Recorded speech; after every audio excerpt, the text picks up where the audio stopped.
Push messages was a newer feature that we had not figured out a way to use yet. We didn't see the value, which is so funny because now I'm a very big fan of push messages. But at the beginning, we were like, I don't know, what's the need? How is that necessary?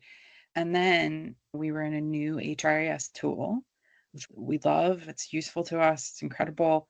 The gap there is it does not send many reminders. When it came to time tracking, like time off requests have to be approved before we process payroll, approved or declined before payroll processes. So we were running into every 2 weeks, we have to individually connect with managers and they're learning this new HRIS tool. And we have to say, hey, I see you have a time off request that hasn't been processed. Can you process this? So I would have a list anywhere from 5 to 10 different managers where I'm sending them individual messages of, hey, I'm seeing a time off for this person. Can you go process? And then there's the extra step in the beginning of, let me walk you through how to process it. So there was a moment, I think we were 5 to 6 months in this new HR tool, and I was just, it felt bonkers that I was spending so much time just sending a Slack message to managers. And it got into a point where I was no longer teaching the HR tool. It was just like, yep, I've got it. And then it clicked. I was like, this is how we use MeBeBot push messages. We are going to schedule reminders for every 2 weeks so that instead of me being reactive to the list, it's just proactive. All managers get a notification of, hey, we're getting to the end of our pay period. Please go into the HRIS tool and process. If you have any questions, reach out to Sydney.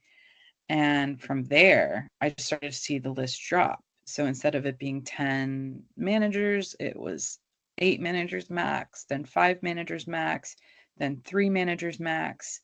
And right around that 3 manager max, we started doing targeted push messages. So instead of sending it to all the managers who are now like in this rhythm, we started to pull a CSV list and just attach those managers and give it more directed of saying, hey, if you're receiving this, you have not processed a time off request for this pay period. Please log in immediately and process. If you have any questions, reach out to Sydney.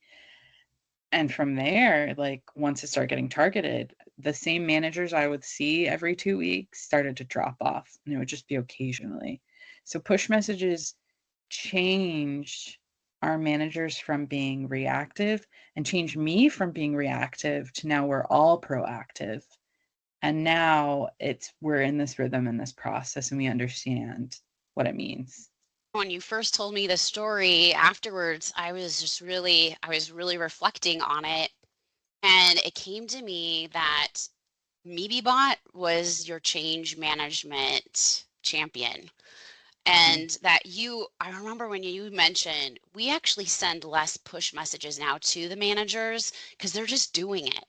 It's because they now have adopted that new way of working within the new HRS system. And instead of having that human element of change management, of really where you were just telling them what to do, you then were able to use MeBeBot to help you strategically, proactively help them, nudge them to these new behaviors versus just barking out, do this at this time, do this at this time. I just thought that was so powerful.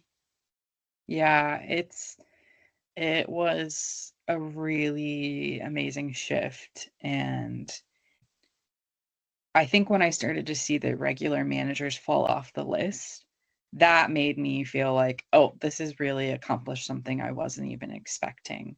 It has now shifted this mindset as to what the responsibility of this manager is and when it needs to be done. And it was the weight lifted off my shoulders that I wouldn't have to chase. And I don't think our managers mean to do that. There's a lot of responsibilities on their plate. But for me, it felt like I was getting time back to focus on other things